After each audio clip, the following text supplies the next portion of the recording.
देखिए, सबसे पहले मैं आपको ये बताना चाहूँगा कि रुद्रप्रयाग ज़िला में मेरे पास टोटल आज के तारीख में 5,333 आश्रित हैं, जिनमें तकरीबन 67% तो हमारे गौरव सेनानी हैं और 33% विधवाएँ हैं। तो ये जितने भी हमारे सैनिक जब एक बार रिटायर होकर के फ़ौज से आते हैं तो उनका काम है कि सबसे पहले वो आकर के जिला सैनिक बोर्ड में रिपोर्ट करें और यहाँ पे उनका रजिस्ट्रेशन किया जाता है और उनको ESM कार्ड इशू किया जाता है।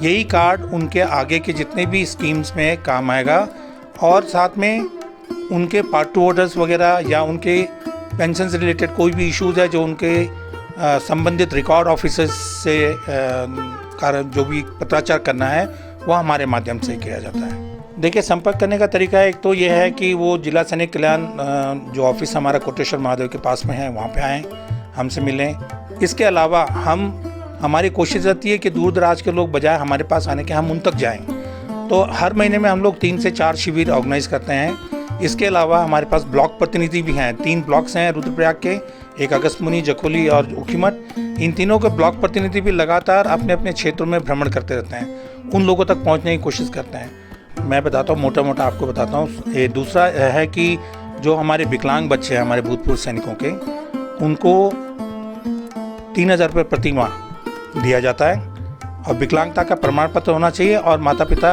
की मृत्यु हो चुकी हो उस हालत में।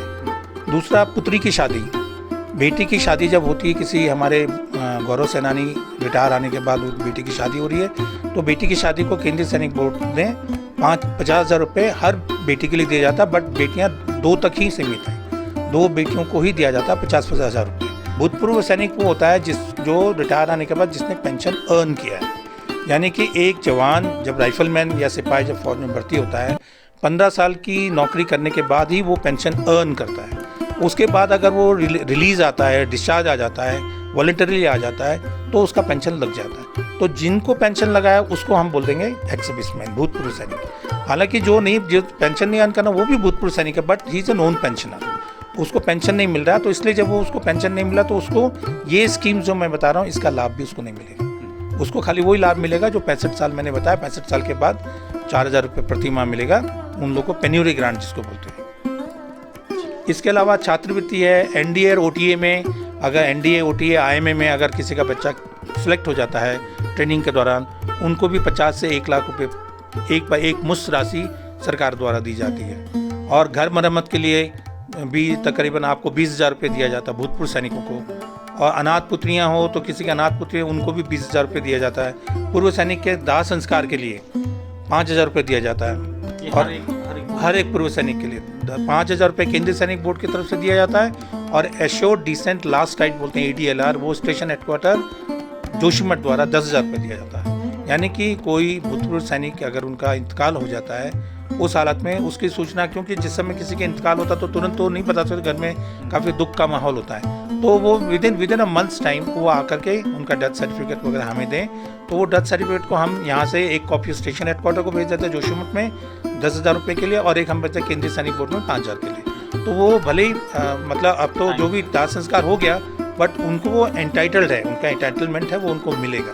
तो वो जब हम डॉक्यूमेंट भेजते हैं तो वो डायरेक्टली DBT होकर के उनके अकाउंट में आ जाता है। हमारे यहाँ पे रुद्रप्रयाग जिले में 22 ऐसी महिलाएं हैं, वृद्ध महिलाएं जो 80 से ऊपर की अब हो गई हैं, जिनके पति 2nd वर्ल्ड वॉर में उनकी कैजुअल्टी हुई थी, यानी 2nd वर्ल्ड वॉर में वो देश के लिए लड़ते हुए शहीद हुए थे। तो ऐसी महिलाओं को भी केंद्रीय सैनिक बोर्ड की तरफ से हर माह 10,000 रुपये दिया जाता है। तो वो हम उनको 10,000 रुपये हर महीने देने के बजाय हम उनको क्वार्टरली देते हैं।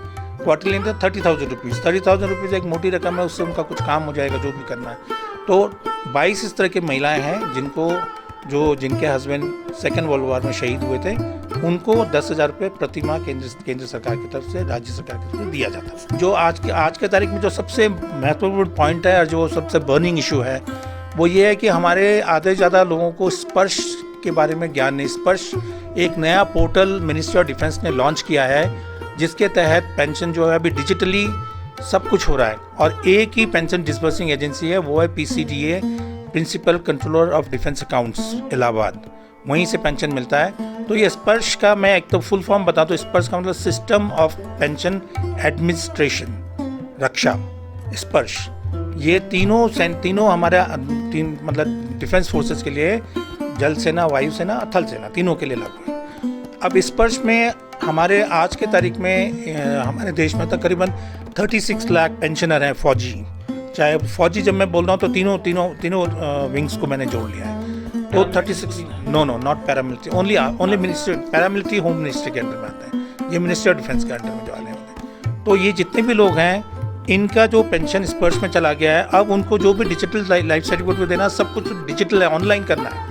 तो पहले क्या करते थे, वो जाते थे बैंक में, बैंक वो एक फॉर्म भर के देते थे, वहाँ अंगूठा लगाना, अब वो सिस्टम नहीं रह गया। तो पिछले 1-1.5 साल में बड़े हमारे एक्स-सर्विसमैन्स को बहुत प्रॉब्लम हुआ इसका, और ख़ासकर विधवाओं को, उनको तो पता ही नहीं है स्पर्श क्या होता है, उनको तो ये नहीं पता कि उनके हस्बैंड का पेंशन कितना आता है। आज भी कई माताएं बहनें ऐसी हैं जिनको ये नहीं पता कि उनको पेंशन कितना आ रहा है।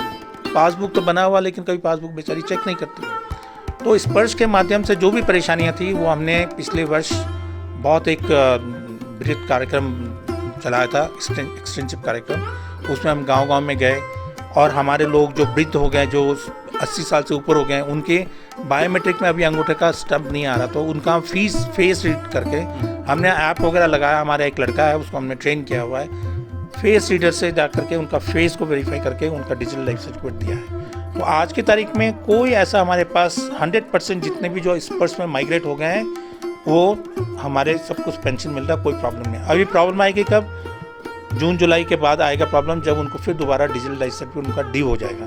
तब उनसे मैं यही आह्वान करूंगा कि वो या तो अपना CSC में जाए, कस्टमर सर्विस सेंटर में जाएं, या फिर हमारे पास आए। सीधा हमारे पास आएंगे तो हम यहीं पे करते तुरंत कार्रवाई हो जाएगी। CSC में क्या हो सकता है कि वहाँ पे और भी दूसरे लोग भी आए हों, वो भी अपना काम कर रहे हैं, जहाँ आपको शायद वो समय नहीं दे पा रहा होगा, तो आप हमारे पास आइए, हम आपको समय दें, हम आपके लिए बैठे हैं। हमें खुशी होगी, हम अपने भूतपूर्व सैनिकों या उनके आश्रितों, उनकी विधवाओं की मदद करने में हमें बड़ी खुशी होगी। यही हमारा उद्देश्य है।